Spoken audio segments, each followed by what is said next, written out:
এই চকলেটটা সেদিনকে বুলবুলকে যে স্যালনে স্নান করাতে নিয়ে গেছিলাম, ওর একটা ট্রিটমেন্ট করাতে, ট্রিটমেন্ট বলবো না, স্পা, বেদিং, তারপরে নেল কাটিং, ইয়ার পরিষ্কার সব করাতে নিয়ে গেছিলাম। সেখান থেকে ওখানকার ওনার ওর হ্যাপি বার্থডে বলে চকলেটটা দিয়েছিলেন 5 তারিখ।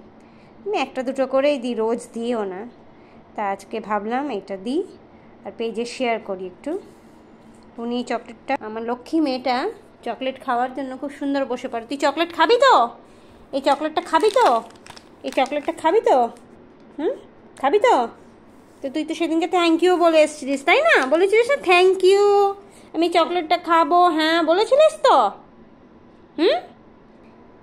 এই চকলেটটা দেখে মনে হয় আমিই খাই, কিন্তু যেহেতু এটা নো চক নো বার, মিল্ক ফ্লেভার, তো খুব ভালোবেসেই খাচ্ছে।